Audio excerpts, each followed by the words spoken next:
figured you already have it up. I have it so up. Look at you. And Ooh, that microphone works well. it works really well. So it's a Pages document. You scroll, you don't swipe.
Apparently, we're in charge of this part. Good morning. This is what we're affectionately calling a little bit of a winging it presentation because we thought conversation might be better than some slick dog and pony show. So if you wanted a slick dog and pony show, this isn't the event for you. I hope that's okay. Before we get started, Sherry and I thought it might be wise for us to introduce ourselves and maybe for you to introduce yourselves to us if we haven't already made your acquaintance this morning. So, because there aren't a ton of us, it might be nice to have some names with faces. So, can you start us off, Brad, and Sherry and I will go last with Sung over here? Yes. That would be perfect, Sherry. Thank you for that wise question of who are you, where do you serve, and why are you here?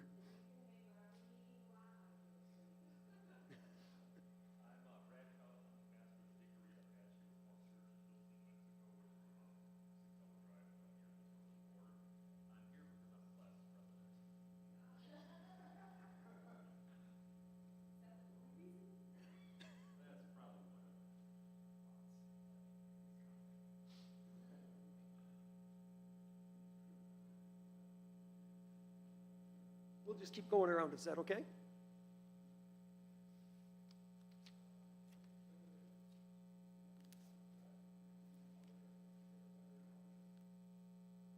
It's good to have you with us this morning.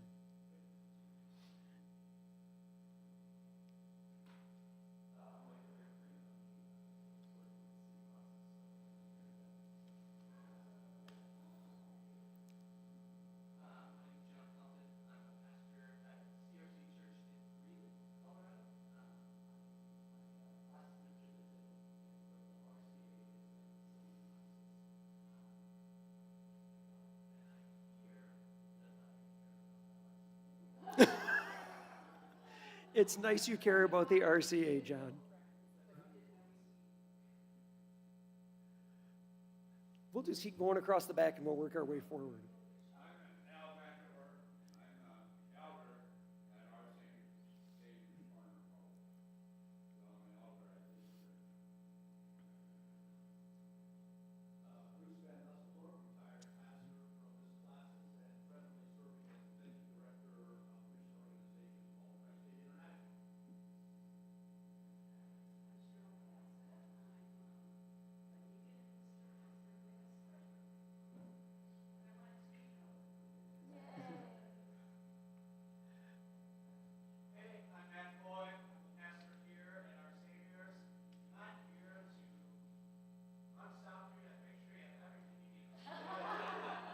Thank you for taking such good care of us, Matt.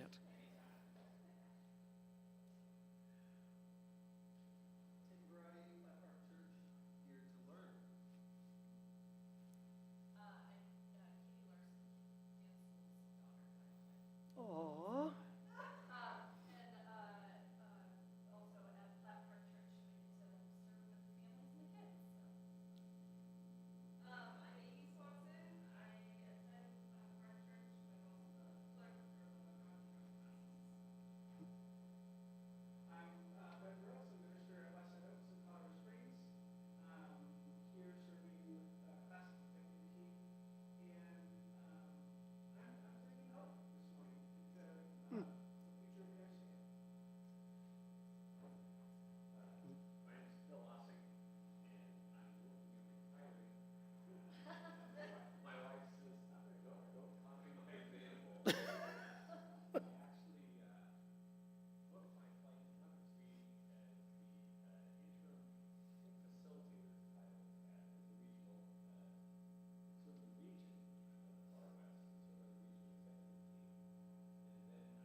Yeah, one more person come in. Would you Phil, like Phil, to- you have to introduce yourself now. So what did we say? Say who you are, where you're from, and why you're here, and you can make whatever meaning out of those things as you want.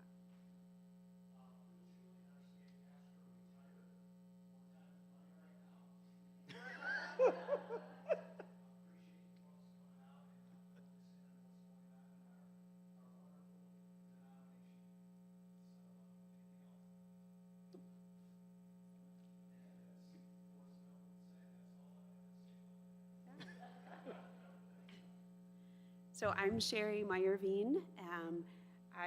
This is my first time in Colorado, and I'm really happy to be here. I mentioned we had a trip planned back in 2003, and it didn't work out, so I'm so glad to be here, but it's only for less than 24 hours.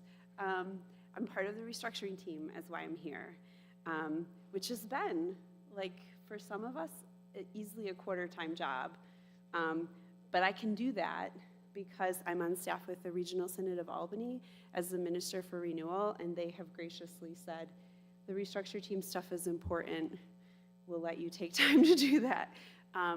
So I also co-pastor with my husband, Mike, at Niskayuna Reformed Church, where we've been for a year. Before that, we were 19 years in Schoharie, and we were actually in Southern California before that.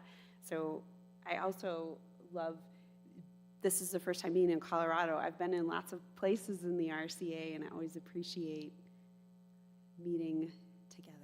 So that's me, and you are? I'm Greg Brower. I am also on the restructuring team, obviously. I also serve as the classes leader for Great Lakes City classes.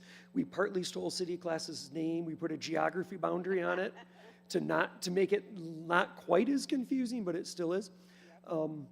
My classes is graciously give me lots of time to do this work too, and so it's good to be with all of you. I'm here because there was a chance to go to Colorado, and anytime I can go to Colorado, I sign up if someone else will pay for me to go, because I can spend time with my friend Phil Schuley. And so as I look at Phil and Bruce, I remember many lunches with our classes almost 20 years ago now, 18 years ago, I was out here at New Hope, and so it's always a delight to be with the Rocky Mountain classes. You're the first classes I served in as an ordained minister, and so it's good to be back with you all today. So, and that genuinely is why I'm here. I wanted to have supper with Phil, and the RCA paid for us to meet. And so it's nice to have someone pay my way. And all of us. And see all of you. Well, Yes. the restructure team, we're Yeah. all asked to sign up for Yeah. what could we possibly do? And so for me, I put down, okay, what can fit into my schedule, thinking everybody was going to do that. And then it became, Sherry, you're doing all these. Oh. That is true for Sherry and I both. We just said I could make that work, and now we are. And so we're glad to be with you today. And we have a long-standing friendship and love to banter, and so hope that this can be a time of openness and authenticity and of exploring the RCA together. Sherry, I do want to give you a piece of advice. The microphone won't pick you up when you're here. You have to be in the cone of noise, not the cone of silence. And so that's why I'm moving, so the mic can pick you up when you want to talk. We're going to do a dance all morning long. Okay. Could you open us in prayer, and then we'll talk? That was your job. And that's perfectly fine. I am delighted. Let us come to the Lord in prayer. Holy and gracious God, in this time and this space, we are grateful. We are grateful to laugh and to share and to celebrate your goodness among us. Holy Spirit, make yourself known. We pray for those who may not be with us for whatever reason. We pray for those who will hear this later. And we pray, Holy Spirit, that you open us ever more to yourself. God, we love you. God, continue to show us your presence as we discern wisely together. We pray this in the name of our Creator, Redeemer, and Sustainer God. Amen. Thank you, Sherry. What we'd like to do today is kind of explain some of the rationale for why there's a restructuring, some of the core values that we're trying to bring into that, and then present to you 9 recommendations that are fairly somewhat specific and get feedback on them. If we go ahead one slide a minute, this slide will be at the end of the presentation as well. There's a link to a Google form. You can type it in, or you can scan the QR code, whichever makes you feel less old. It might be hard to scan the QR code from there, but we did what we could to make it easy. So it will also be at the end of the presentation for you to scan so you can give all the feedback that you want. We do genuinely want your feedback. And we have time to discuss. Yes. So our hope is that you will ask questions as you have them, and that as we then get through yes, let me say that again for those listening later. We hope that you will ask questions as you have them so you don't forget them. And then as we get through what we think is hopefully explaining some of where the restructuring team is coming from for this draft number 2, then you will have time to discuss with each other and then to fill out the feedback form. So from the last roundtables, we heard less presentation, more discussion, wanting to be led by teams and wanting to have more time to give valuable feedback. So we hope that's what we're doing. That's the hope. And clearly we're okay with interrupting each other and jumping in, so you should feel the same freedom. And Sung has been given permission. We expect at least 3 times. Can we say that? For Sung to participate. He's sort of RCA staff. You are RCA staff, but you're also a pastor and a member of the team. So originally what we presented to the denomination was a vision that we've revised. So the new revised vision would be making disciples of Jesus who participate in God's reign everywhere. We believe that the purpose of a denomination is not to exist as a denomination. The purpose of a denomination is to support our churches, and churches do not exist to be a church. They exist to equip their people to follow Jesus well. And so we want to help our churches do that well. If the denomination isn't doing that or doing things that don't help with that, we should stop that. And we should focus on what actually matters, which is to help our churches disciple the people that they have and reach more people to disciple them to learn how to follow Jesus as well. The reason we're doing a restructuring, we were asked to give some explanation for why we're restructuring the denomination. We're doing it because General Synod told us to come up with a plan, and we got picked to be on the team. That's why we're doing it. And maybe there's some good reasons why it's worth doing that. So I just want to highlight 4 of them for you. First, and as you are well aware, we're a much smaller denomination than we were in 2021. We have lost a little over a quarter of RCA churches, representing over 40% of our membership, in addition to an ongoing decline from existing churches because COVID was rough. Our membership is down a little over 50% as of this month, as of December of last year.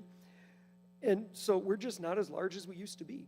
And not only are we not as large as we were in 2021, we're not as large as our denomination was when we came up with this structure. So if you go back to 1968, the RCA had 42 classes. Today we have 45. How large do you think the average classis was in 1968? Active confirmed members. Active confessing members, yeah. Take a guess.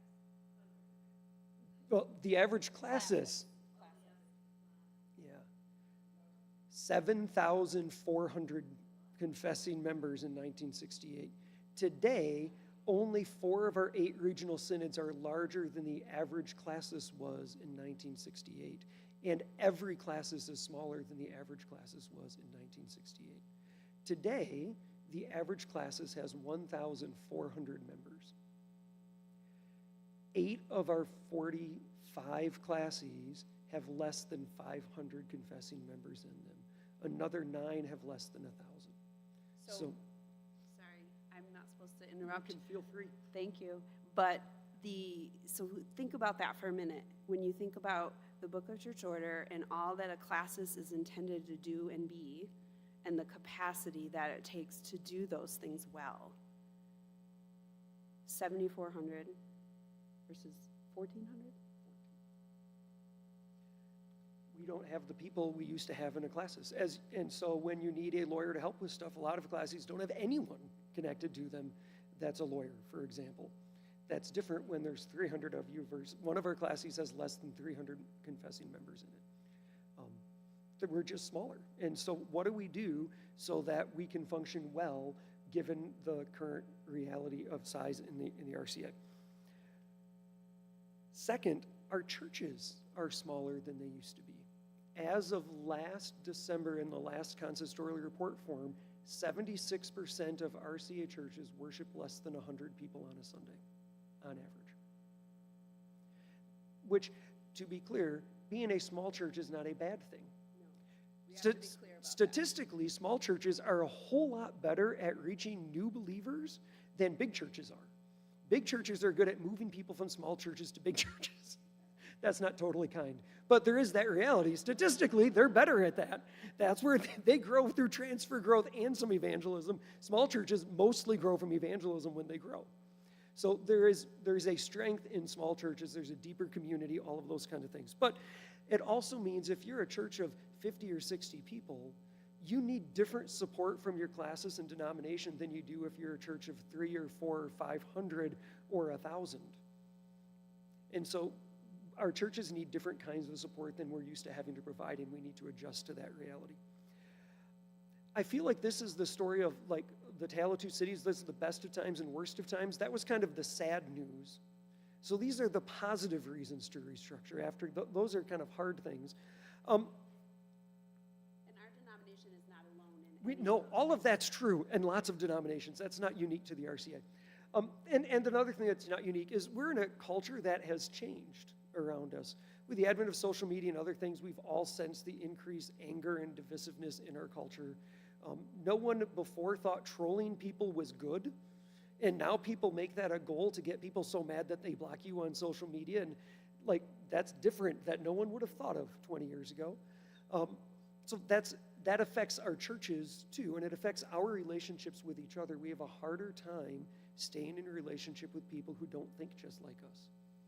Which, if you think about that from a gospel perspective, where we're told that in God's church, neither Jew nor Greek, slave nor free, male nor female, and all of the things that the world divides people by don't divide us in the church, and now we're dividing by all the things the world divides by.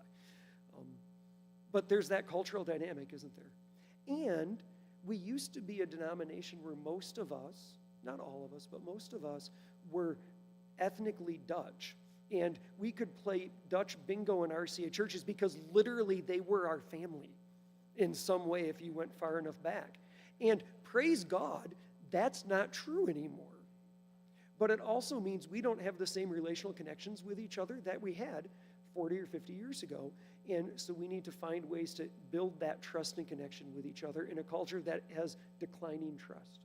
In fact, I just heard yesterday, that up until a few years ago, going to church made you more trusting of people you don't know than not going to church. People who went to church were generically more trusting than other people were, and that's no longer the case. We're now right with the rest of our culture that we don't trust other people either. We need to find ways to rebuild that trust. And then there's the positive thing going on. There is something God is doing in the global church that some of our classes have been invited into in the RCA. Classes of the Americas, classes of the nations, classes of the Plains, and classes Ontario in particular have all been invited to come alongside and partner with Reformed churches in Central and South America and elsewhere in the world. And we have a queue of like 400 churches that want to be connected to the RCA, be a part of it in some way. And God's turning us into more of a Revelation 7:9 church where people from all nation, tribe, and language are gathering at the throne of God in the RCA every single week. In a smaller scale, my classes has seen this in the last 5 years, last 10 probably now. We're now planting our third Nepalese speaking church. We have 2 Hispanic churches. We have a Congolese church, and we're just starting a conversation with potentially a second Congolese church in our classes. And we're mostly white Dutch suburban churches, and we're trying to figure out how do we adapt to that. And as a denomination, that's what we also are dealing with. How do we adapt to becoming a community that's not all the same and brings all of these different cultural perspectives to us? And how do we respond to 400 churches that want to be a part of the RCA that are not in the United States and Canada?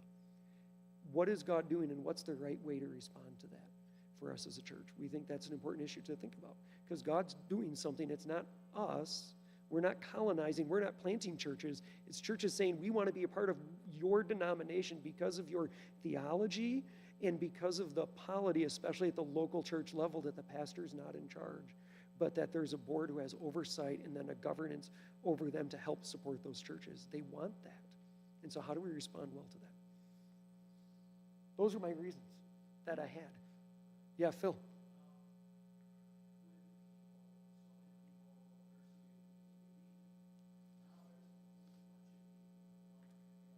Mm-hmm.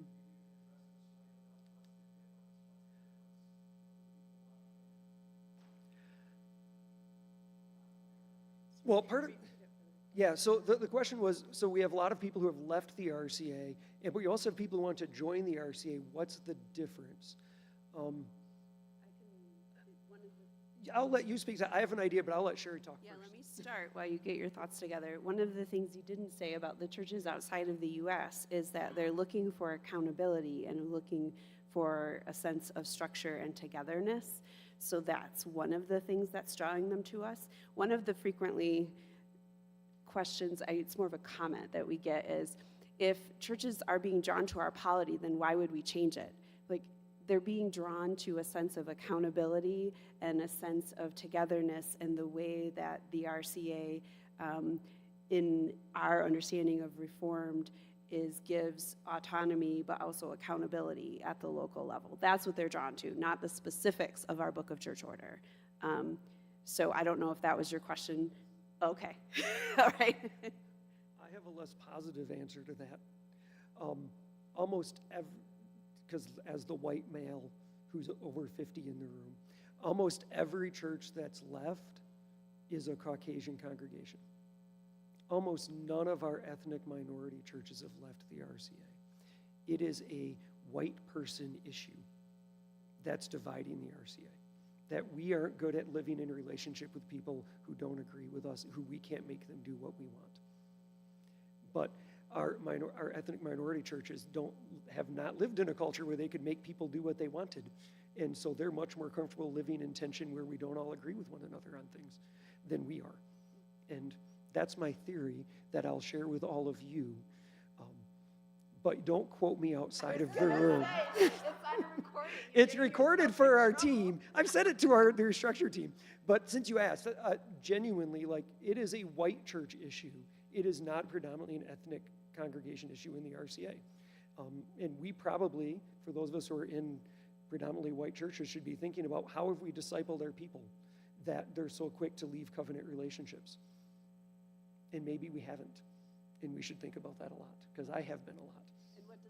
And what does discipleship mean when it comes to thought versus relationship? So that's my soapbox, is that we are intended to be a relational structure from the very beginning of time, I would say. And so I dwell well in settings of diversity and being able to hold tension and appreciate that and see the beauty in that and see it as a gift. So I got a lot I could say about all of that, but I'll just leave it there. Does that answer? Okay. Michael?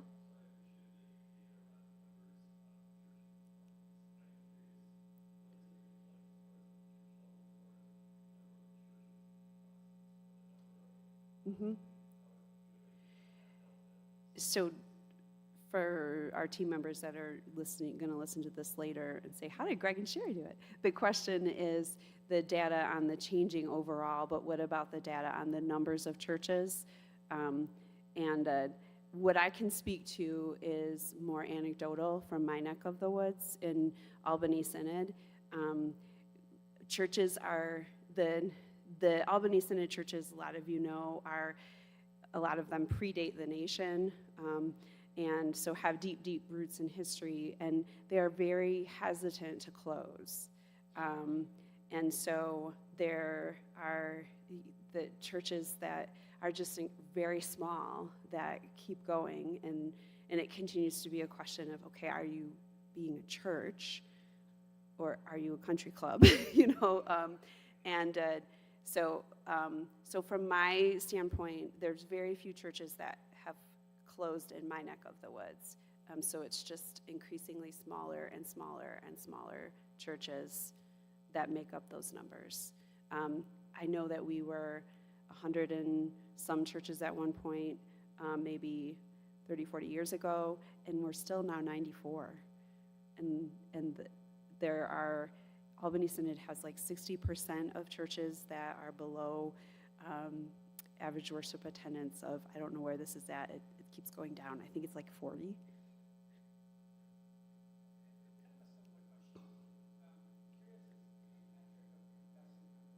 Mm-hmm. Hold that thought. The metric. What metric are we using? And is it the same metric everywhere? And do we want it to be? How do we determine capacity? Excellent question. Not quite what you said, but what I'm imposing on what you said. Okay. I'll just say hold that thought. Are we ready? Oh, okay. So we're at process-wise so far, what have been the principles that we've been following? You have heard these before. So just as a reminder to you that when the team first started and said, what is it that we're restructuring around and what is the lens through which we're using, the team was suggested to pick the focus statement. What is it that brings us together across diversity, which is the focus statement on discipleship, making disciples to participate in the reign of Jesus everywhere, is the current nuance out of the feedback received. And if that's the goal, then what principles are we using as we do this? So we maintain our Reformed identity, which to us means that the creeds, confessions, and liturgy are not a part of our restructuring. It is how can we recreate a form of government and polity out of those that might better adapt to our current times. Being adaptive, we believe our new structures must be able to adapt for future needs, recognizing all of our different and changing contexts, that we recognize diversity as a gift, as I said before, as an important part of, we see God widening our reach locally and globally and want to embrace difference while still holding one another accountable to our shared mission. And aligned, and I know that word means lots of different things in lots of different circles, so our sense of alignment is that we are people on mission together, that's what is what we say as I'm a part of the Reformed Church in America. This is what it means. We're, and you notice this draft, they don't have it yet. It's, yeah, so today, we tried to get it before this meeting, so sorry. We do the best we can to get everything through communications and all of the translations and whatever. There's a communication coming out today that actually has the summary of what we're saying in it. The idea was to try to get it to you before we gathered. So our apologies to you all as the guinea pigs, and here we are, keep asking questions, and that we are missional together. So these are, and then also the last one on that list, which I often like to skip over because there's so much meaning made about efficiency. We don't want to restructure based on money, yet that's a reality that we're facing. And when we say efficiency, we're not just talking about money. We're talking about some of the things that you have all probably seen and experienced, where at times in our layers, we have a lot of redundancy and we have a lot of the right hand not knowing what the left hand is doing. And how is it that we all come together knowing that we have to be a leaner organization as a whole to really be working together towards a common goal? That's what we're talking about as a team with efficiency. At least that's my definition. Sung or Greg, you want to add anything else? Okay. Different regions like and dislike different words, right? My region hates that word. Okay. So, and the goals that we named, centering on God's mission together locally and globally, again, and then a local focus so that our whole system supports the local church and ministries. This has always been our intention. We understand that draft one was not interpreted that way, and we get that. Ben, question?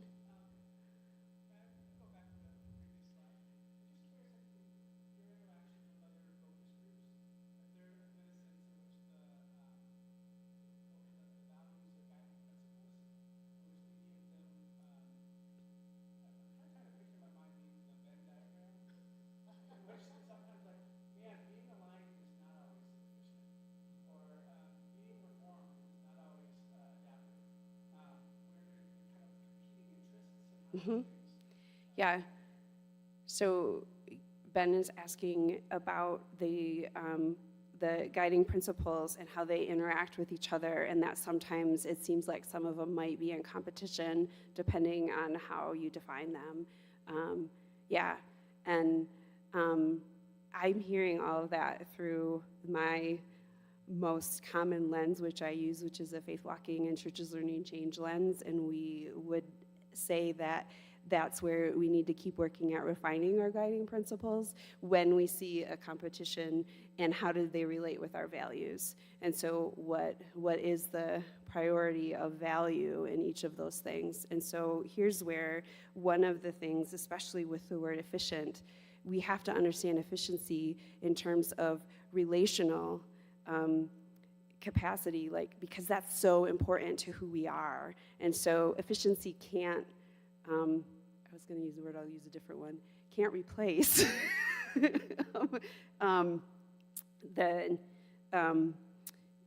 our relational identity, and the significant importance of that. As to me, that's important to understanding gospel, period. Yeah. Right. Right. So efficiency in person versus online, for the recording, that's what Ben is bringing up. And it could have been more efficient for us to do this differently, and yet it's important to meet people face to face and get to know each other and to have deep conversations. Phil?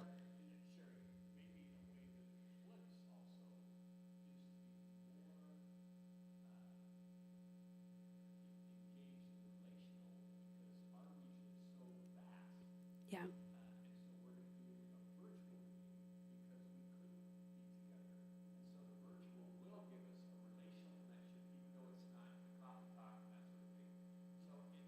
Right, so in-person versus Zoom, sometimes then for relational reasons, we want to use the technology because each person has their own picture, each person gets to say their own thing, and you can do a lot more for way less expensive in terms of spending time together. Mm-hmm.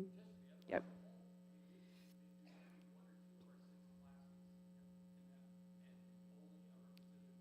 Yeah. Right. So a part of this is Phil had come to us and said that the meeting we were going to have in California would actually be better done on Zoom. And so we made that exception for that one. And it is true, though, when we talk about what does it mean for a region to have some sense of autonomy to interpret their context and to say, no, this is actually what will work better for us. And how do we create systems and structures that are adaptive to that and keep fostering relationships as a whole across the denomination? And that is a really good question. And honestly, like, I have some concerns with some of the things we recommend that not get lost, because and it may be that y'all have to help us recommend a few more things so that won't get lost, because a lot of what we're recommending, as you see, could impact that, but it's also the reality of where are we at, so how do we do this? These are great ponderings and questions, thank you. Yeah, so the goals that we had named, which you have seen these before, it is also true, though, Ben, that we did not have a lot of feedback on we didn't really allow as a team a lot of feedback on the principles, so that just is true. So thank you for naming that. Others have given us that feedback about the lack of feedback on those as well, so say what's true. So a couple of the things as the team has been noting, and so remember, we've been hearing tons from everywhere, and so with that, then what are the goals? And so some of the goals is to name that whatever structure would have a robust structure for pastor leader care that includes opportunities to grow and develop as leaders, as well as be cared for and care for other leaders. More flexibility in credentialing of pastors and elders without lowering standards. That's such a mouthful sentence that has so many deep layers that some of you know go back to the very forming of this denomination. So we'll leave that. And yet, here it still is. A clear system that embraces diversity while holding one another accountable, and new mental models on assessments and how we conduct business. And then increased efficient communication internally and externally. So these are some of the things that the team had named as some goals that we wanted to make sure that whatever structure we propose speaks into these. So, yes, Michael? So the PowerPoint will not be in the communication, but a summary will be. summary of all of it is including the goals and that. Yeah. Yes, you do not need to take pictures. Okay. If you really want the PowerPoint, we can share that too. Yeah, right. The PowerPoint is just a summary of and the communication also is somewhat of a summary, but the stuff that we've done to date is all things that you can find in the first draft. Or to this moment, everything has been what you've been finding in the first draft, and from here on out, it definitely is summarized in the communication that goes out. So that's all the background. Are you ready? Dun, dun, dun, dun. Draft number 2. I think you already oversold it. So, some of the feedback we got this summer at Synod was it felt like too much too soon, and don't change names of things. It stresses us out. So, I understand that. A friend of mine shared a statistic with me once that 72% of all people are against a change before they know what it is, and that 99% of all stats are made up on the spot. And I'll let you decide which one of those was made up. The second one. The first one is true. Most of us are against change before we know what it is because it's scary, right? Which is why, and church is the place we go that's supposed to be stable and secure and everything else is chaotic. And so when you talk about changing things in church, anxiety goes up a lot because this is where we feel safe, and now it's not safe because you're changing things. So we are not recommending you change names of anything. We were just saying let's use placeholder names so that you can get out of the model of regional synod and classes just to kind of change our framework. So this is our first recommendation, that we should create one level of governance in between the consistory and the general synod. We want to ask each regional synod in cooperation with its classes to create a plan to reform into one or more new governing bodies. Notice we didn't call it a classis, but we didn't give it a different name. It just is a thing that exists, that you could call it thing a classis if you wanted to. I'm not having an opinion. That they'd have a plan by June of 2025, so a year after Synod next year. Not that they would have done it, but they'd have a plan to do it. We don't care, and we don't think we should worry about whether or not they're geographically based, whether it is an affinity of some sort, that they should figure out what makes sense for their churches in their context so they can do ministry best where they are. We had long discussions about should there be an optimal size of one of those local governing bodies, and we went back and forth on that. So there are advantages to saying this is the size something ought to be, but if we have some classes that are really spread out, it might not make sense to ask them to have like 4,000 members in them, because that would be more than the regional synod of the Far West has right now. And you're really spread out as a region. Like, regional synod should figure out what makes sense in their context with their classes. The dynamic, though, right now is because of how we assign delegates to general synod and how we make changes to the book of church order, our polity incentivizes classes to stay small. Because every classes gets 4 delegates at general synod, no matter what, at a minimum. After you're over 4,000 members, you get 2 more delegates for every 2,000 members in your classes. So if you're a couple of small classes that are worried about not having influence, but you know you could do ministry better together, you have to choose, do we want to give up our influence in the denomination to do ministry better, or are we willing to have our ministry not be as healthy as it could be so we have a bigger voice in making decisions in the denomination? We want to find a way to take that away so that our regional bodies can make decisions for what's best for their churches and not worry about how will it influence votes at General Synod. Because we want to be equitable and not have that be a political decision people make, but be a mission-focused decision. So the taking away is the strategizing. Take and that out. worrying about those things. Don't do that anymore. So Not take away your voice. No, we want you to have your voice. We just don't want people to worry about if we merge or not. Is that going to affect what we get to vote on? So the goal is not that we do this all of the time. Do this one time so that we get our bodies a size that makes sense for them.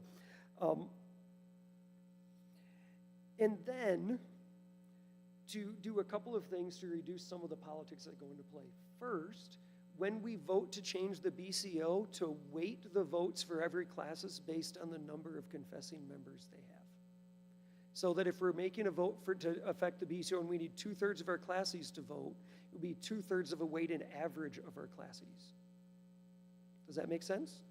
So let's say you have a classes that has, we'll make it really easy math, 1 person in it, and a classes with 5 people in it. Right now, the classes of 5 people, when you change the BCO, it has to go through the classes, gets 1 vote, and so does the classes of 1 person.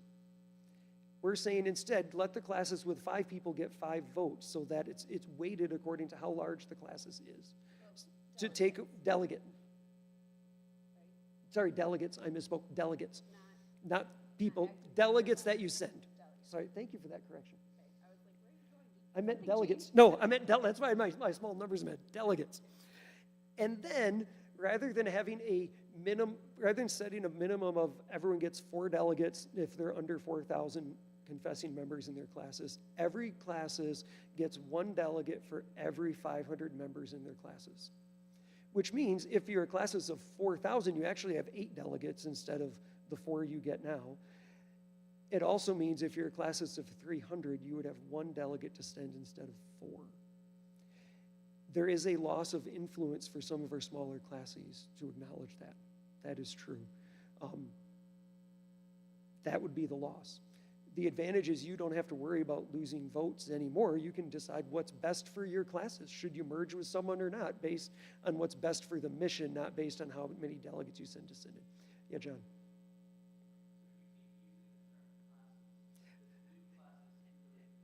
A governing body of some sort, but I think it's easier to say classes than keep reminding myself to say governing body, in quotes, governing body.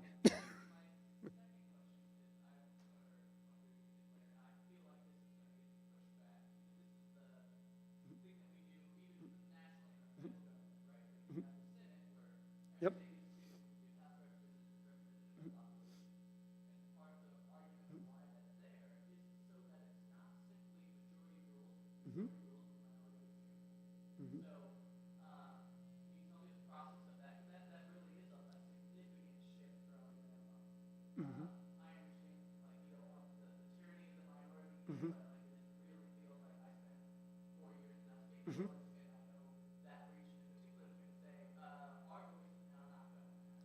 Yep.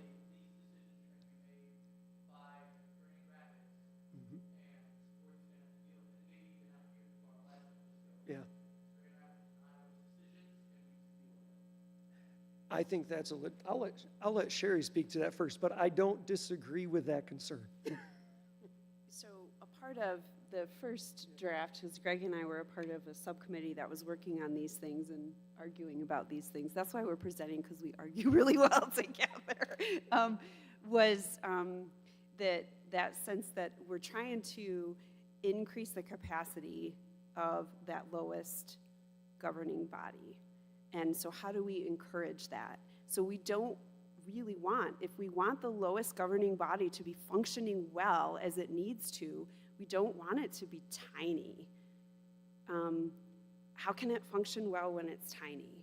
So there was the first draft where Greg had a number in, and then we argued about the number because of what you're hearing. And so there has to be a balance, but then another thing that I'll say is to hold this in tension with the rest of the things we're discussing, because we truly believe that getting rid, to me, I speak about all of these changes as a mental model shift, the whole thing. Why do we have this perception of General Synod as the place to argue? Why isn't it the place that we come together to celebrate what God is doing in each of our regions and to join together in ministry? To start saying, hey, how can we partner together more? How do we change that? And so that everyone's voice we want everyone's voice to matter. And I'm not convinced that we're totally there yet in terms of representation, so this is next reiteration, but think mental model shift. How do we change the way we do life together? How do we more empower the local congregations? And so that's really a part of the whole. So this is one piece of that. I'll just stop there for now. Oh, is it my turn? No, Okay. I'll respond. Oh, we have more questions. Can I quick respond to that too? The other side of that argument would be if your Holland classes, which is not mine, that's why I'm using the example, next summer, they will send 6 delegates to General Synod. The 8 smallest classes, which have fewer members than Holland classes, they have about half the members of Holland classes. 8 times 4 is 32. And so the question is, are we basically only Senate at this point? Because our General Synod is the Senate too, and so are our classes votes to change the BCR. We only have a Senate. We just have 2 of them right now. Yeah. Yeah. Chris. Yeah.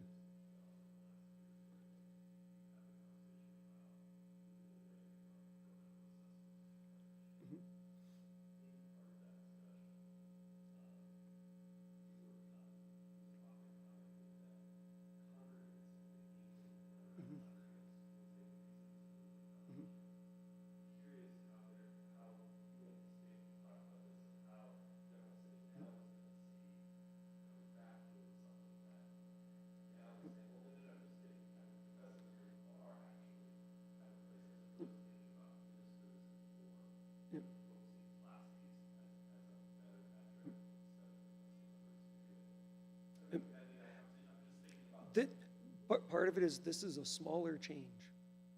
Because if we were too fast, too soon before to say we're going to keep assigning delegates by confessing members, that's what we do now. We just assign it in huge categories. The other thing I would say is that, again, this is just talking about the General Synod, and there's other things talking about the General Synod, so sort of hold those in tension, and that the first part of the recommendation is that the region gets to choose whatever metric the region wants to use. So we even talked about whether it would be better to use, in this day and age, ministers of word and sacrament and like full-time, quarter-time, part-time, the FTE equivalent, whether that would be a better metric, because where the church is going is fewer and fewer and fewer. And how do we have the capacity to be classes together with fewer and fewer ministers of word and sacrament? So these are all part of the conversation. And I'd just say keep holding that intention. Ben, did you have a?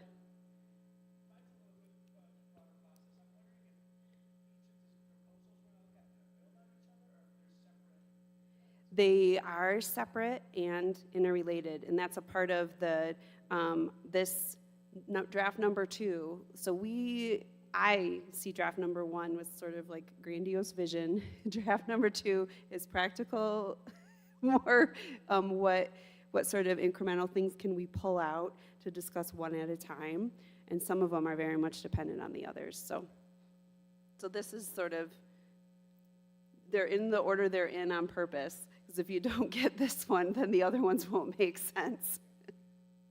Yeah, Bruce.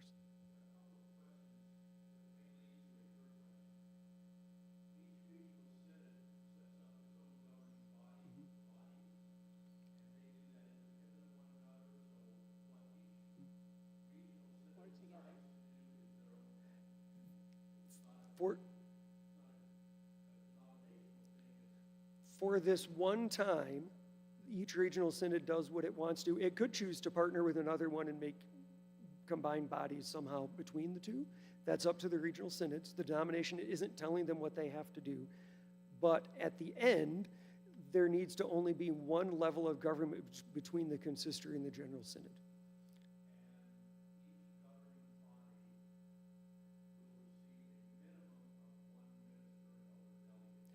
One delegate. A minimum of one.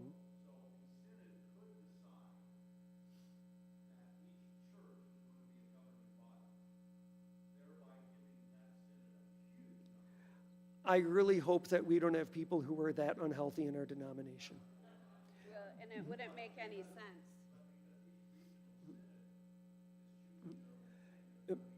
So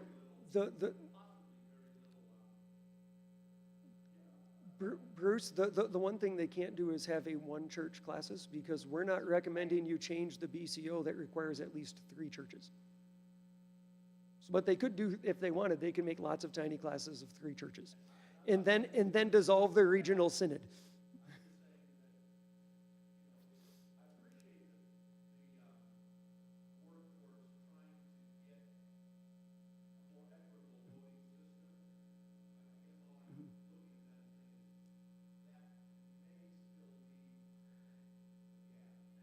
I think that there could be a gap yet. If people want to game the system, they could choose to do that. And the other thing that we know, the overall thing that we didn't mention yet, you mentioned in the cultural change, is that we are at a time of high mistrust. So we have to set that aside for the not what people could do, in the sense of the overall, like, how do we make a mental model shift towards more health?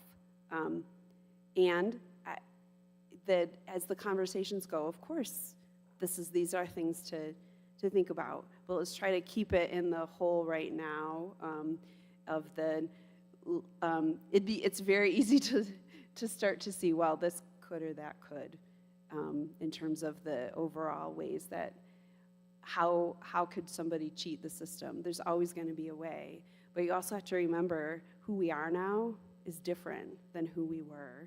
And so we already, my belief and what I've heard from people that were at General Synod this past year was that, oh, wow, like there seemed to be less tension maybe.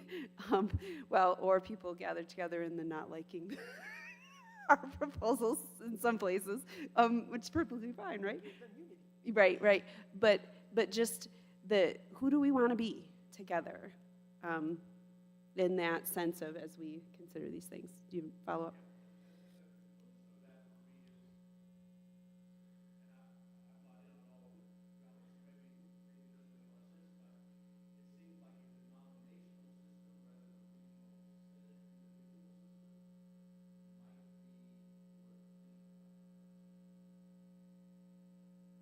Okay, hold that, because I'm not sure that I understand what you mean, but I think that's something you could give to us as far as your feedback.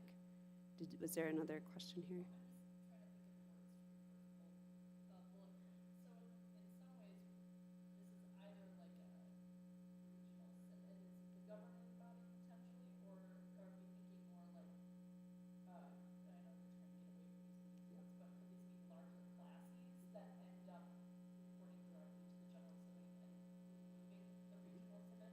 So there's all kinds of possibilities, and I mean, we did have a whole bunch of possibilities that were as a part of our first, and we were told that was too confusing to take it out. If you want us to give the options, we could. Yeah. So basically, we need to decide, our regional synod needs to decide how we want to word this, and then all of the regional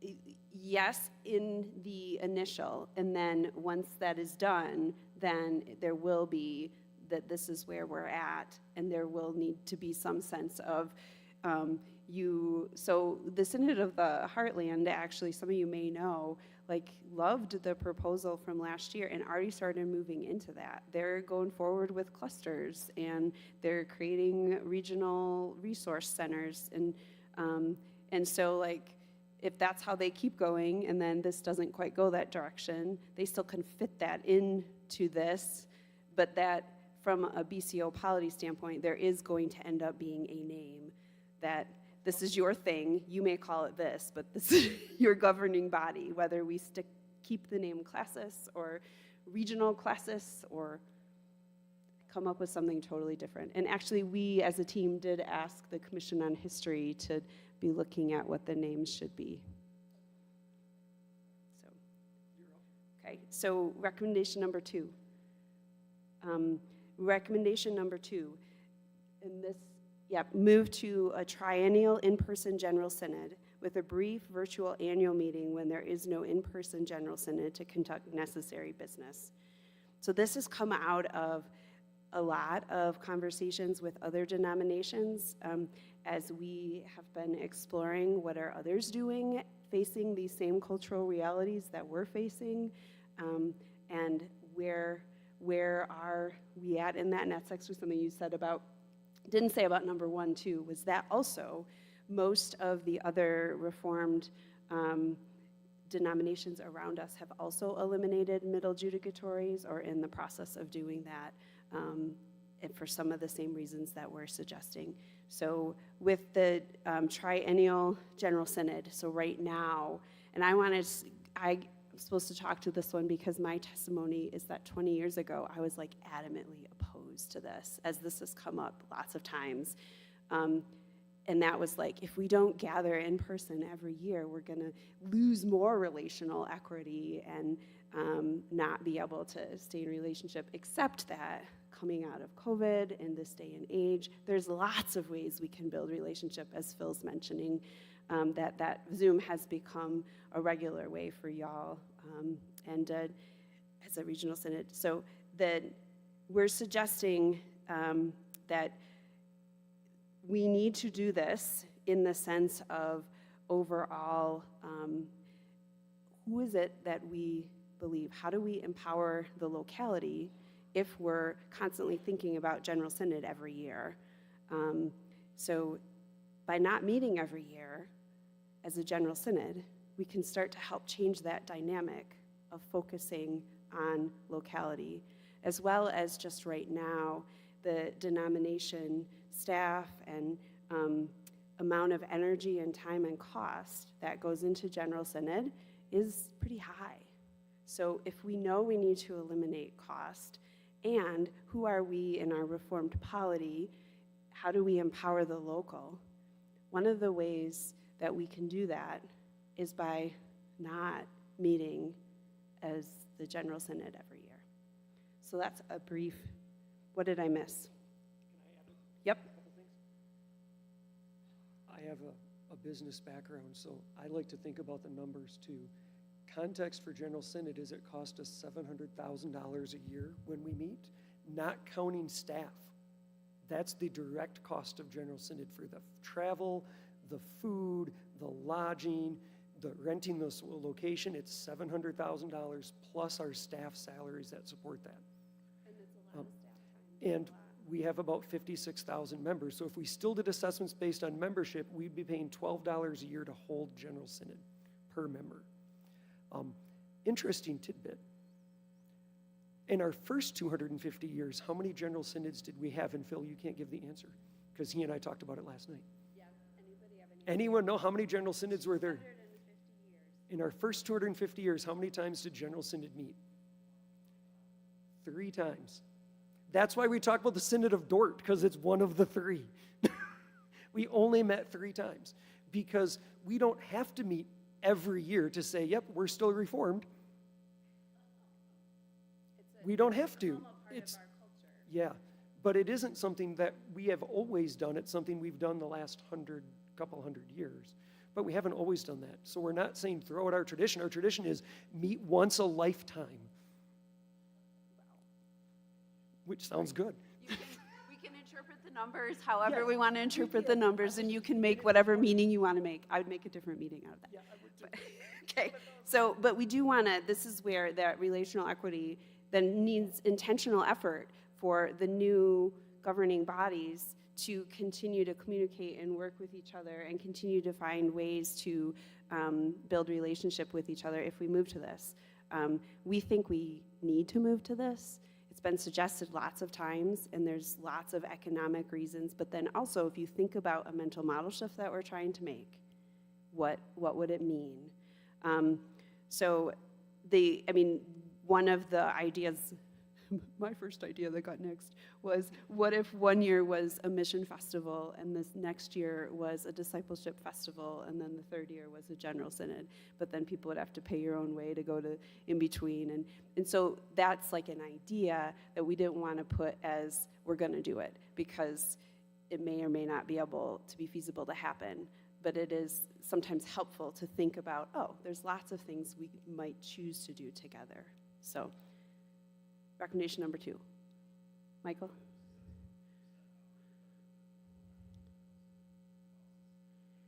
The percent operating budget of General Synod. Yeah. I feel like we asked that question and had an answer in our notes somewhere, but I don't have any idea what it was. I'm sorry. It's a great question, and maybe we can, versus what? Right, yep. Yeah, and I know that the stats that Greg gave, I want to say that other people argued with whether those were accurate or not. So, That is true. just FYI. The current CFO said they were right. John?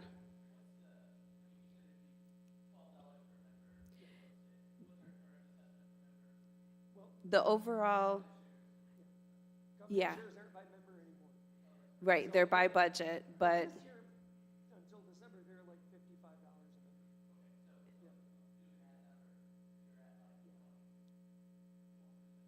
member. okay, thank you, John. So John's estimation was, right now, General Synod costs us about 20%. I'm not sure that's accurate. We can get back. That's a great question. You guys are a guinea pig, so thank you for that. Phil, did you have your hand up?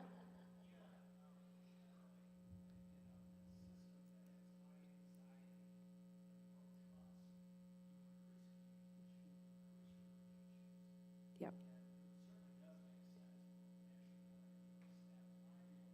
Yep.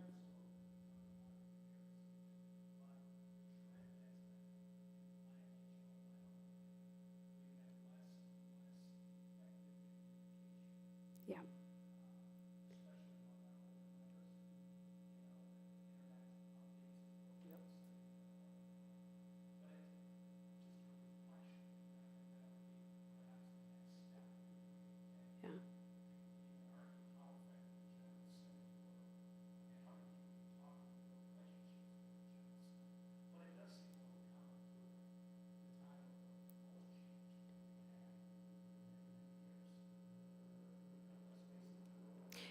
This is important to capture for our teammates to hear when they listen to this later.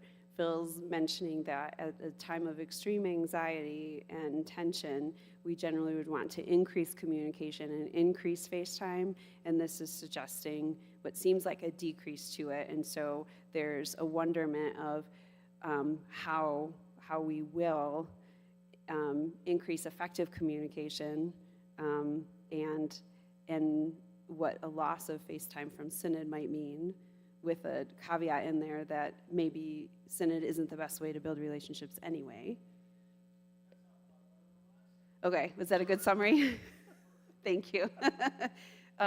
Yeah, so again, and this is, to me, like, this is a hard, it's like, I see that this is where we're going, and I see that some of the aspects of what General Synod hasn't been meeting that relational mission anyway, but what would, and we want to make sure we don't write it out. So I think that's an important thing to get out of discussion as we do draft number 2.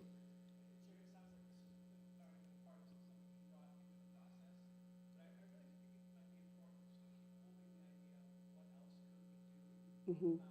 What else could we do? Mission 2000 or mission whatever 20, yeah.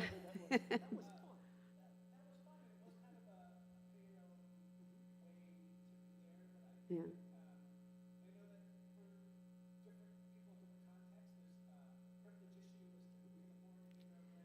Right. How do you cut down on privilege? Right. Yep. Right. Right. And to me, this is a part of understanding what it means to live in a post-denominational era, is not that denominations don't exist, but that by nature of limited resources and capacity, we have to work better together, which to me is the gospel anyway. But so Ben is saying, how can we make more things happen and make sure that they happen in terms of the relational building, ministry capacity building gatherings?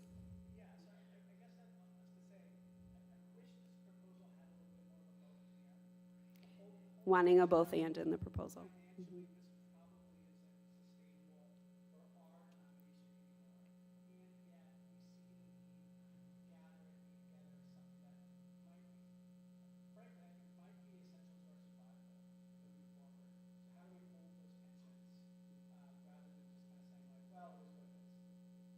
how do we hold the tension with gathering together might be an essential part of our survival, and we know that we need to, likely for economic reasons, not gather as much. So, and what does gathering mean? I think that's what Phil keeps entering into the conversation. And can we do that without it costing as much? Tim? Right, pulling teeth to get people to go. Right. Okay. Yeah.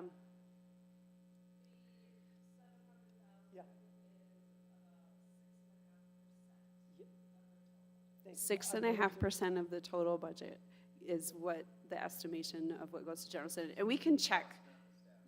Yeah, we can check with CFO.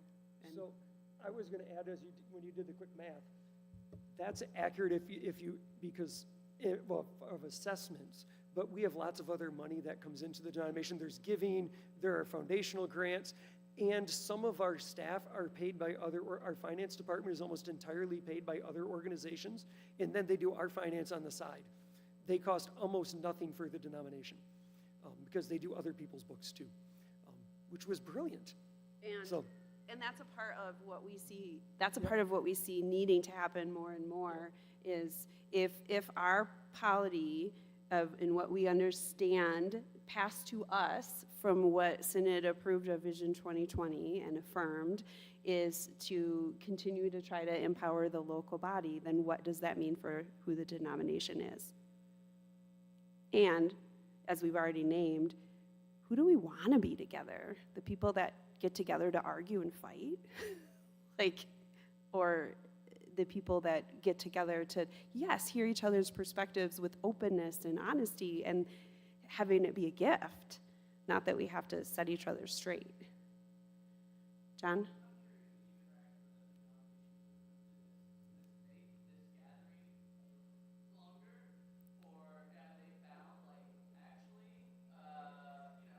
The other denominations that have moved to this, does this make the gathering longer? Yeah, so one of the people that I interviewed were several people from the UCC, who is one of those. There's also like the ECO is another one. I'm not sure who all the other ones are that have moved to this, but UCC-wise, they tried to do every other year, seeing the economic reality of having to do it, and then realized that that wasn't like enough, that they had to move to every 3 years. And I think actually there's a proposal for the UCC to move to every 5 years right now, just because of that reality. And it hasn't meant that their gatherings are longer, I don't think. And that, and I'm pretty sure, like, as I know several people that go to, that are UCC, RCA and whatever, and go to the gatherings, and I mean, there's a totally different mentality in the UCC, and I know people sometimes shriek when they hear that term, but there's a lot of really great things about who the UCC is that they name at their General Synod gatherings that, or they don't call it that, but General Conference, that anything said at General Conference is recommended but not required. Isn't that our polity? What if we were to actually name that? Would that take some of the tension out of the room? Anyway.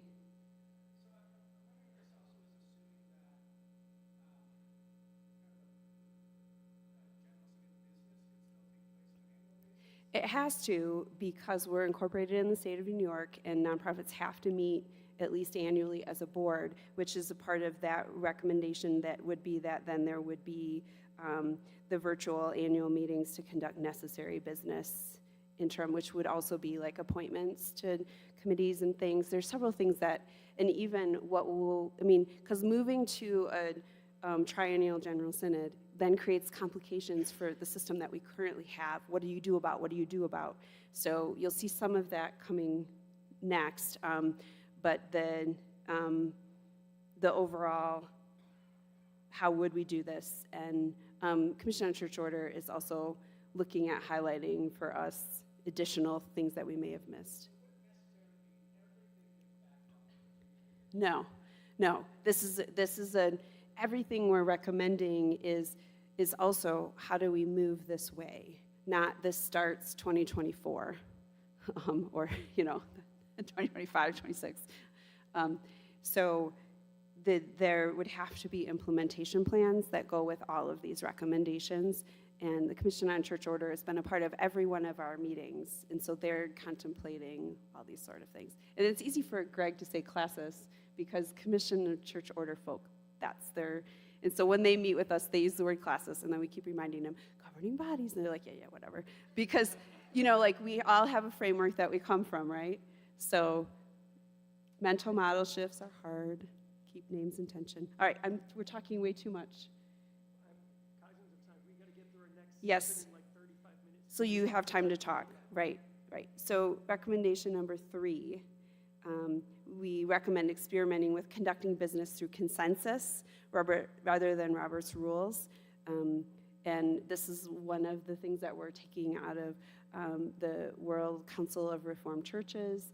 And there's actually, one of the big things about consensus is that people are like, well, what do you actually mean by that? But there are now lots of fantastic resources to help make meaning out of consensus. And we see, and I see as a woman all the time, that at General Synod, Robert's Rules is very limiting of who will participate.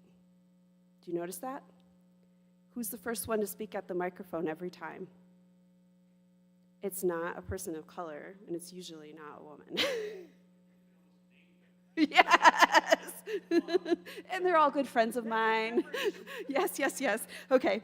But the suggestion, as we continue to widen who we are as the RCA and step into the beauty of being a multicultural denomination that seeks to be freed from racism, we suggest that Robert's Rules is very much a Western way of thinking, and would like to start moving towards a consensus that we believe is more theologically in line. That's just putting that out there, and we have some suggestions of what we mean by consensus so that you can look at it more fully. Now, the important things of Robert's Rules is to make sure that minority voice is heard. And is that what it's doing for us? So, any questions on consensus? Yes, there's a really fantastic example in the recommendation, seedsofchange.org, which is actually an international group that works with faith communities to help with moving towards consensus. Tons of resources. That was in our first proposal too, but I think people missed it. But we're not going to give you an example in this moment. Right, no. We're not going to practice or anything. Are you up? Oh, I'm up. We don't recognize motions in this meeting. You do not have permission of the floor. So, recommendation 4, that we review and ensure the ordination process in the RCA is equitable and just across languages, cultures, and ministry experiences. You can read through the bullet points, because there's a lot of different people involved in it. So let me explain the issue. As we're welcoming ethnic churches that are often coming from immigrant populations and immigrant pastors, we have pastors who have the equivalent of a master's degree or even a doctorate who are not able to get ordained in the RCA because their classis doesn't recognize the degree they got in Brazil or Ecuador as being the equivalent of an MDiv in the United States, because they simply don't know how to evaluate that. It's not that they're meaning to not be fair. They don't know how to evaluate that. So we're directing the PFOB, whatever that stands for right now, is Formation Oversight Board. By the way, could we also make a recommendation that we get rid of all of our acronyms so they say things? But so we're directing them to look at how do we resource our classes so that they can feel confident that they are holding people to an appropriate standard, but not setting up extra barriers for people who are already overcoming language barriers to be a part of the RCA, in addition to all of the other things to be ordained. That's really the goal of that. It is to try to be more welcoming of the global reform movement that's starting to gravitate toward us here in the United States and in Canada. And recognizing feedback that we're hearing from lots of classes that already have people in their system that they don't know what to do with. That's my classes too. We have a pastor right now who's planted 7 churches already in Africa, in refugee camps, and came to the U.S. and planted one here. And he's having to go through the commission pastor process because we're not sure he's qualified to be a pastor yet. And he's still discipling the pastors of the 7 churches he left behind in Africa when he got out of the refugee camps. But we're not sure he can be ordained yet. And there's things about that that don't feel equitable or fair. And so we're trying to figure out how do we do that well and fairly for people. And we know this has also been a problem in the RCA since the beginning of how do we figure this out. So recommendation number 5, reduce the number of commissions as defined by BCO. So what do we do with the commissions if we don't meet every year? And what purpose do the commissions serve for the church? Now, I say that as a fully, I believe the commissions are really important, and not everybody does. Greg, no, just kidding. Sorry, see, we fight often in a loving manner. But if it comes down to how do we try to, how do we be the church together, and what happens at the General Synod level versus what happens at the local governing body level, then what makes sense to happen where? So the much debate among the team about what makes sense to happen where related to commissions is that there are certain commissions that absolutely have to be a part of General Synod because it's a part of our life together, and those are named as the theology, history, church order, judicial business, and nominations. Then the other commissions, there's the sense of what if we move to more of a World Council of Reformed Churches model where their committees and commissions are by choice, by region, by those who are passionate about these things, work on them together across regions, and then share with the regions. And in that, to me, Christian action, Christian unity, faith and ethnicity, women, Christian worship, Christian discipleship, and education are all deeply important to our life together. And what does it mean to allow that to be more fertilizing of the church and the local judicatories? So, and then others would say, do those commissions actually help? There's lots of conversation back and forth about all of this, but this is what we're recommending even with those diverse perspectives. So, yes, the commissions are also a significant part of the budget, and the way that commissions, so this just don't meet in person all the time. So there's lots of ways, if we're talking, what's the goal, right? And what's our value? And so that's what you heard me summarize, which a piece of it was commissions cost too much, get rid of them. On one far spectrum, I'm giving a characterization. I didn't say it was you. I'm sorry. You can throw me under the bus too. I'll take it. And then on the other standpoint of how do we do the life of church together, like this is the thing that draws us together for our witness to the world. So there's all, and I'm sure there's thousands of other perspectives along that line. But John has a question.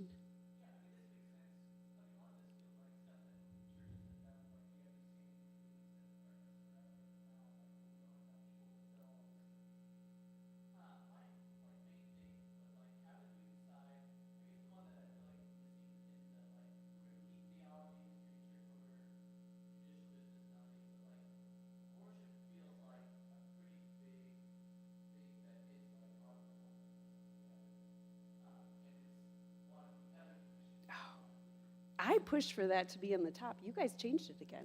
I said the same thing, John. I just got thrown under the bus again. No, because I wanted it in the top too. Someone else changed it. Chad, we're throwing you under the bus. We're not throwing Chad under the bus.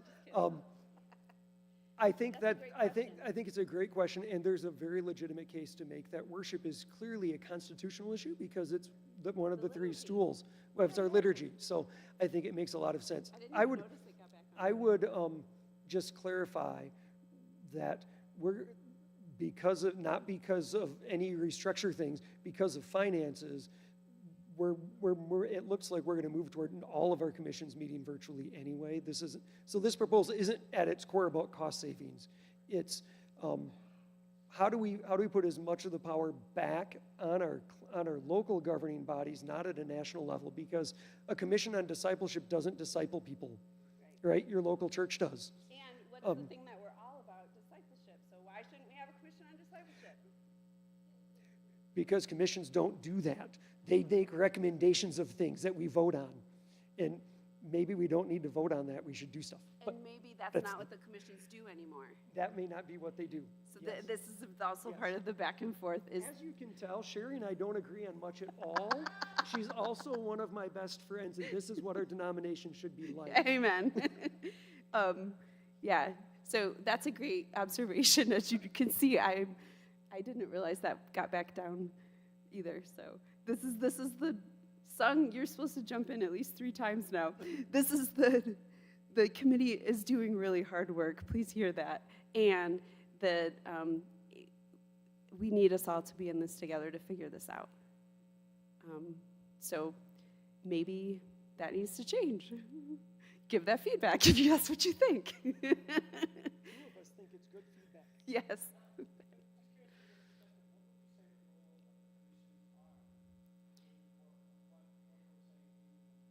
From my perspective, which is a minority on the team. That's fair to say? Okay. And it's a team of church planners. Oh, did I say that out loud?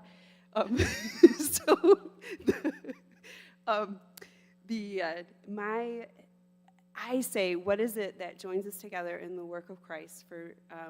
And I would say, for me, and Lisa Vanderwall, I was with her yesterday what was that meeting? I don't even remember. But she was talking about World Communion of Reformed Churches. Oh, it was a retirees luncheon in Albany Synod. She's newly retired. And she was telling everybody about her work and what she loves about it, and that the World Communion of Reformed Churches statements that we gather together for justice in the world. And so to me, this is a beautiful model of who we could be as a church together. Not that we all have to agree on the things, but how is it that we have a voice and a witness, and what does that mean, and how do we actually work towards things together that some of us, we can't do individually. It'd be very hard for any church, especially a smaller and smaller church, to really gather together with the rest of the ecumenical community to have a witness at all. Necessarily, I am going too far, forgive my extremes. But so I think that we have brilliant people who do great work in housing ministries. We should be talking more about those things. We have brilliant people who are doing great work, in any number of areas that we don't, that I would see the commissions as resourcing the churches on what is happening in their areas of expertise. Not necessarily the church all has to think the same way, but the commissions can be the people gathered together that really deeply care about this and help resource the church on, hey, look at what's happening over here. Y'all can be involved in this if you want to by this, and this. Hey, look what's happening over here. Isn't that amazing? Let's praise God together. And you might want to send a mission trip there next year. That sort of thing to me is what I would see commission work being. There's my soapbox, so.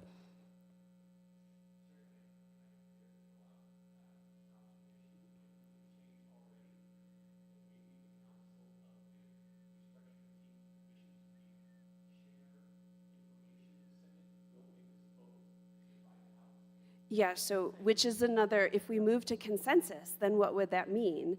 And if these commissions are reporting to local governing bodies, so a lot of people see the work of the commissions as divisive. And a part of how we got there, if we're honest about that, and the team has talked about that, is that some of the commissions were at some point said, well, you have to make recommendations, and you can't give a report unless you make recommendations. So we create our own cycles of way of being And so again, what if we had an understanding of General Synod overall as recommended, not required? Like even just that mental model shift with a consensus way of being together could change the entire tone of things, right? We haven't talked with the commissions yet. About this. We've talked with them about all kinds of things. Some commissions exist to make recommendations, and in part have believed that's what they've been tasked to do. So what we're suggesting is that in a post-denominational era, which we're not saying denominations cease to exist, they still do, but we no longer have a one-size-fits-all, everybody in the RCA is fully resourced by the denomination. We can't do that anymore.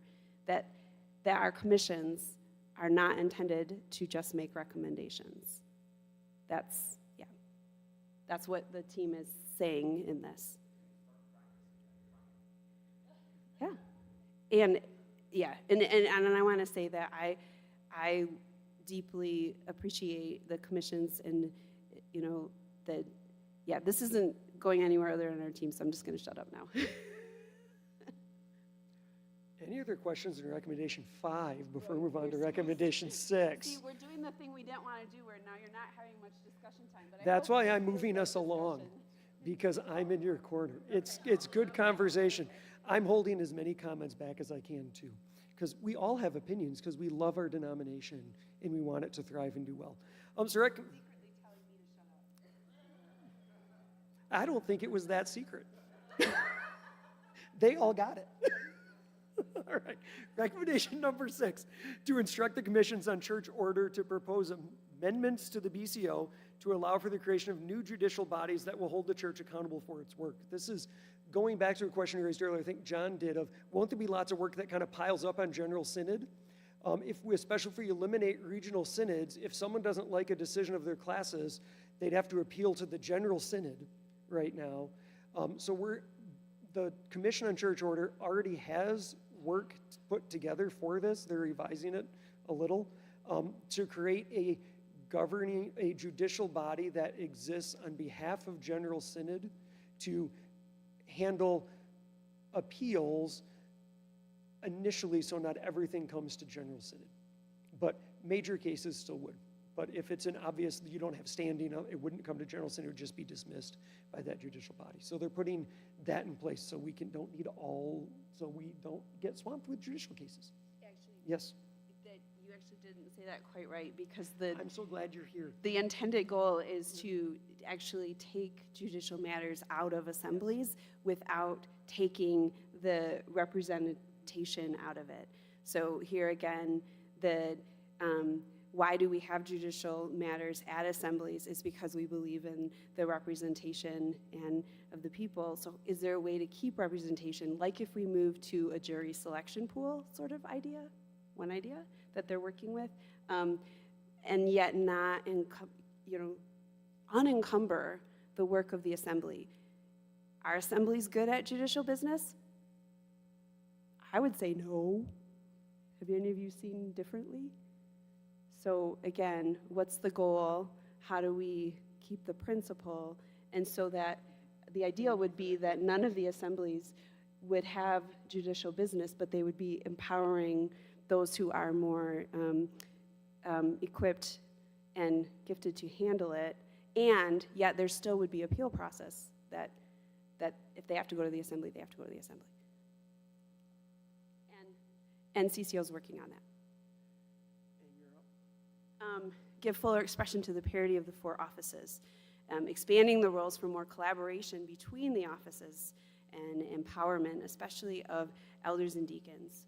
So if we're in a denomination with increasingly smaller congregations, we have to get rid of this learned helplessness and the requirements specifically on ministers of word and sacrament, where right now, our system doesn't require a lot of elders. Of course, elders are all, when you read the BCO, expected, but is that what's happening? And deacons, right? So if deacons are for mercy and service, is that not needed at the classis level as well? So our suggestion would be that empowering the church to be the church and live into the parity of offices that we believe for at least two things would mean that we would allow deacons to have voice and vote in their local judicatory assembly. See, I already messed that part up. Yeah, John will catch me on those word issues. At their local governing body, and then allow some more flexibility with currently how supervision is done as the one thing that is required. So like we went through the BCO to say, where else does it say only ministers of word and sacrament can do these things? That's actually the only place that it says. Now I would ask you in practice in your classes, is that what's happening? Who's running your committees? Do you actually have elders that are, I hope so, that'd be fantastic. I know in my area it's really hard to get elders to feel the parity of offices. So what if we are more clearly empowering? So.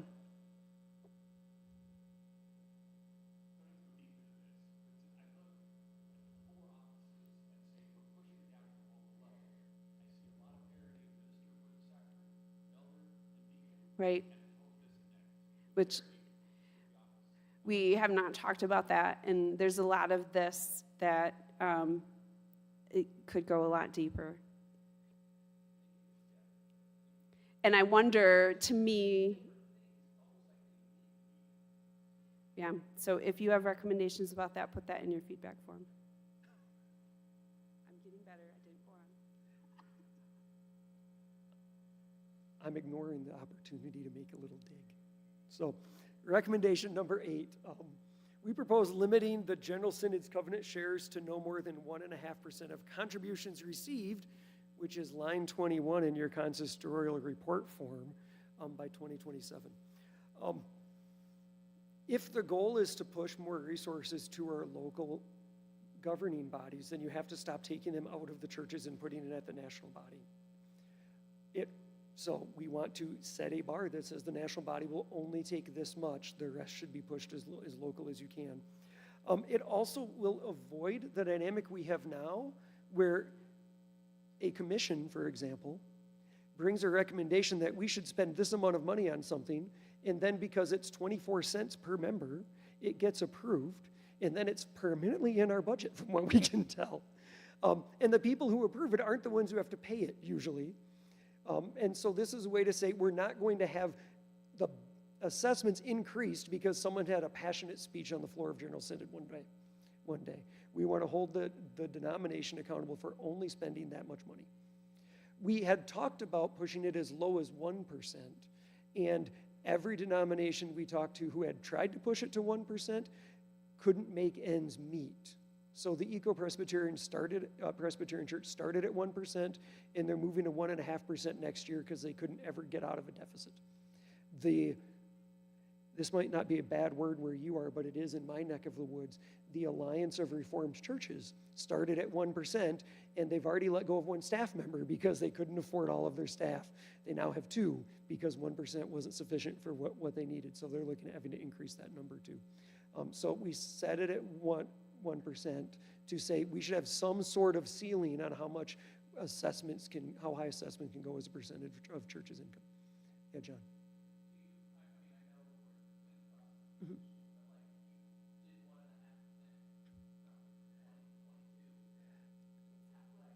So next year, the covenant share was approved at 2.7%. So this would be like a 40% reduction from that covenant share. And to put all the cards on the table, next year our denomination is running a budget deficit at 2.7. So, no, at 2.7%, we're running a budget deficit. So to cut to 1.5 would mean a significant reduction in what our denomination provides from a staffing perspective. And that means hard decisions about staff. Like, I don't want to sugarcoat that. Like, that would be painful and hard. The reality is, because it's at 2.7, we have churches who are making decisions about staff locally. And so would we rather make decisions nationally about staff or have our churches have to let people go so they can pay an assessment? So,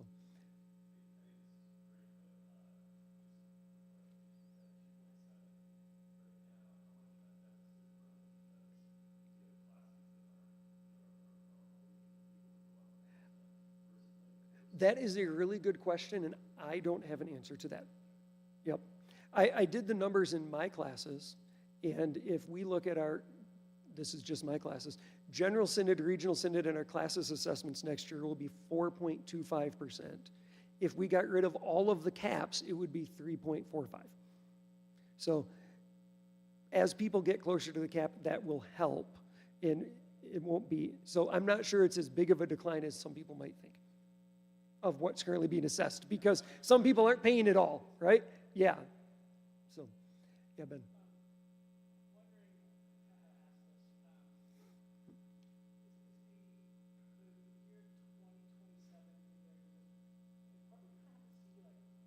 Yes.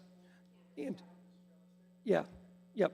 Well, and because it wouldn't get approved till 2024, and we want time to actually make those adjustments and not do it in a drastic, thoughtless move. Does that make sense? Yeah. John.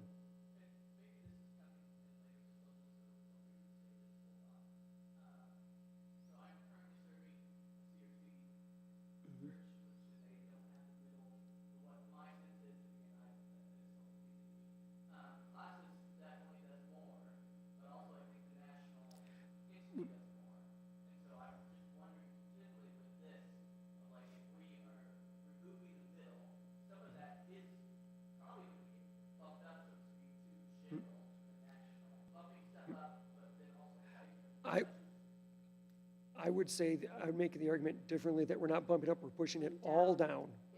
We're pushing it all down. Yes, which should give more incentive to not have classes of 3 churches and 200 members, because you won't have resourcing from other people above you. You need to be large enough to support your churches in some way. Mhm. Yeah. Mhm. Yep.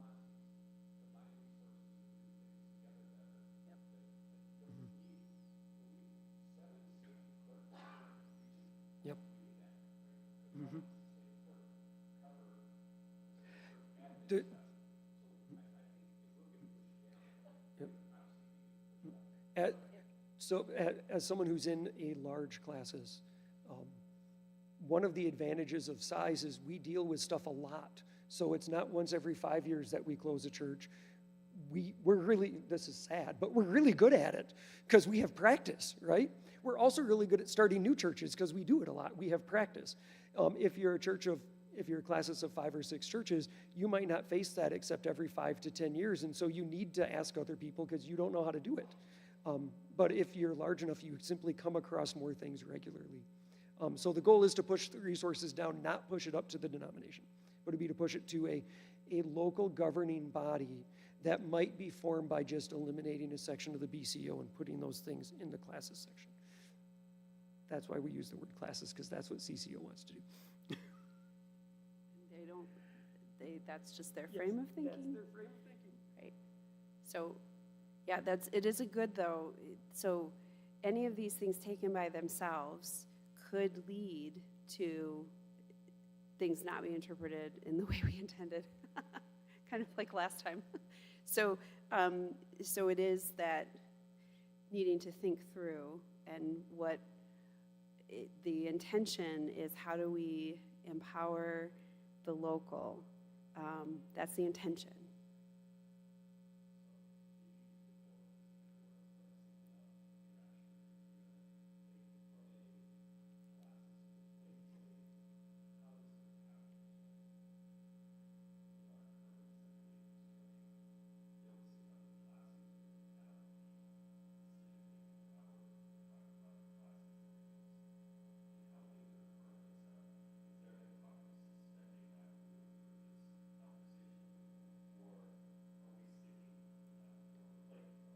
Right, so you're talking implementation, right, you're talking implementation. Our current system is our current system, and this is where I go back to, yeah, there's lots of ways for people to, and I've heard, and it's not hard to look online and see who I've heard from, of a posturing of, well, we're just gonna ignore all this and that isn't gonna work, in terms of whatever our team is proposing, how would we implement it? Because somebody has to give up power. And so in the Regional Synod of Albany, it would really make sense, and we even sometimes joke about ourselves as one big classis. It would really make sense, and in order for that to happen, a couple of the powerhouse classes would have to give up power. And right now, when I say to them, you guys have more capacity than anybody else and you need to be helping and sharing, we do not. John lived that reality, saw it in play. And the future of ministry in that region, this has to happen. So how do we get there? It's a little bit outside of the scope. Yeah. Right, that's a part of next step in implementation. Go ahead. I'll tell you what I'm doing. I'm reaching out to regional synod executives to talk about it with them to get their buy-in and support to push for it. At some point, you have to play the political game of building your base of support and talking to the key influencers and getting them to see that at some point, we either move towards some of these changes or there won't be a denomination to hold together. So it's recorded, so hire a restructuring team. That's who gets to see this. It's not anywhere else, it's the restructuring team. I spend a lot of my time keeping churches from leaving in Michigan. The leaving is not done, especially if it feels like we're not making changes to push things lower and to balance out some of the equity and how decisions are made in the denomination. If that doesn't happen, I'm not sure if my classes won't be where your classes is in a couple of years. And we currently have 5,600 members and 40 congregations. And I'm not sure we won't be there where you are in a few years if some significant changes don't happen. So I'm putting the energy into building the base of support because it is a political game at some point. So you have to play the game and you have to build the relationships and get buy-in with some of the key decision makers. But I don't know if it will work because it never does. It maybe, perhaps it will this time. Because we've tried to change lots of times. Most of the things that you've seen today have been proposed in the past. Even when I was pushing for we should make larger classes, I'm the one who had a number tied to it. That comes from a Wes Greinberg-Michelson proposal from 2007 that we should move to 20 large regional classes and eliminate the regional synods. That's not a new thought. That's what we've been talking about for 15 to 20 years. We just don't want to make that change because it's hard to give up power.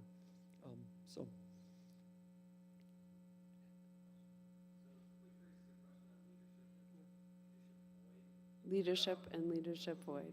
Mm-hmm. I'm an overfunctioner, so Yeah.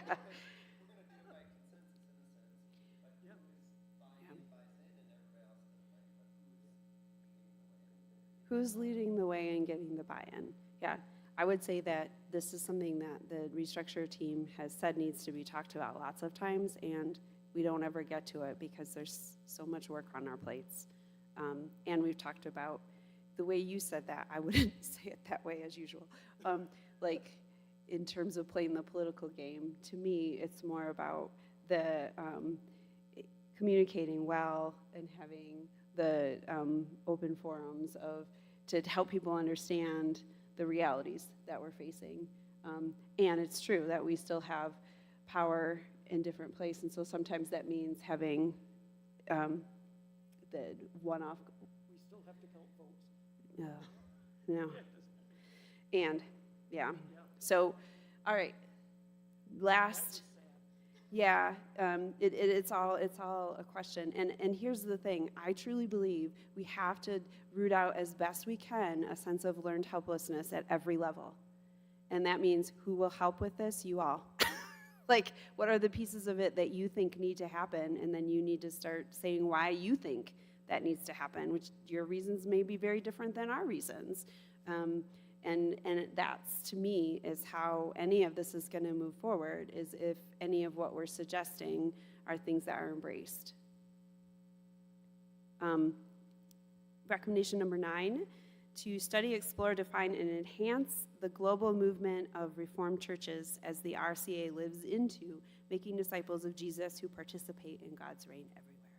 So I believe that one of the biggest gifts that the team gives is that the feedback and acknowledgement that there's a lot of misunderstanding of what is happening and how it's happening, and there's a lot of great, wonderful things and opportunities that maybe more would participate in if they understood what was happening and how it's happening.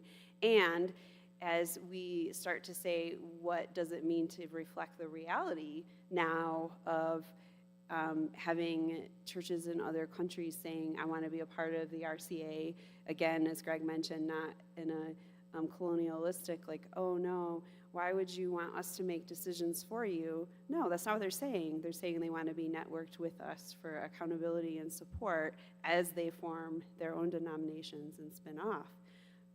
Fantastic. How do we make that happen?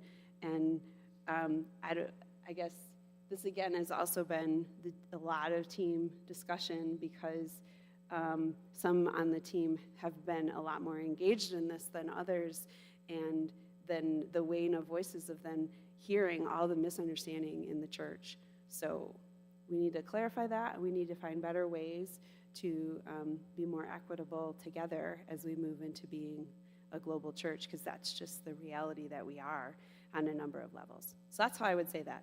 You want to say anything different? I would add just a little. So part of that, and yeah, additional, not to correct anything, part of what's going on is we have some churches outside the U.S. who want our help in organizing themselves as a denomination, and then they want to stay in a relationship like we're in a relationship with Formula of Agreement churches. We have other churches that want our help forming them as a legal denomination in their country because they have to be legally organized there, and they want to be a part of the RCA and pay assessments and come to General Synod and vote and do those things. We need a way to figure out where are different churches, and are we, what levels are we comfortable with of partnership across national boundaries? Because the original goal of Canada was that they would become their own denomination. We just never did it. They just stayed a regional synod. We just never made them be their own denomination because we don't do that. We don't know how to do that very well. And so we genuinely, this is happening for us, so how do we do that well so that the denomination is deciding that we're going to have these relationships, it's not happening under the radar, and there's genuine oversight and accountability for how it's done fairly and equitably. Not to say we are not kicking out Canada. That's No, not what he said. That is not what I said. I like Canadians. We need to have clear definitions of our relationships and how they work, is what you meant to say. Yes, I did not say we should kick out Canada. I said that was the original intent and we didn't do it. I'm not complaining. I really like Canadians.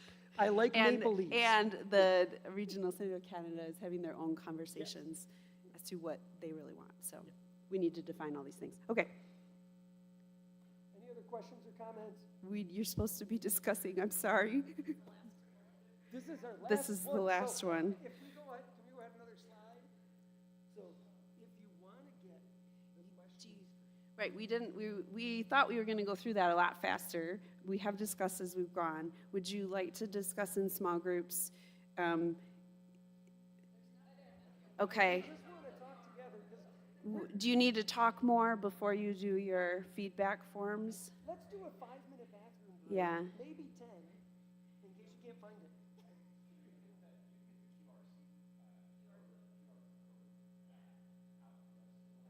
Yeah. Okay. Okay. We can do that. Matt actually. Yeah, we can actually just pull it up. Or, we can just pull it up and.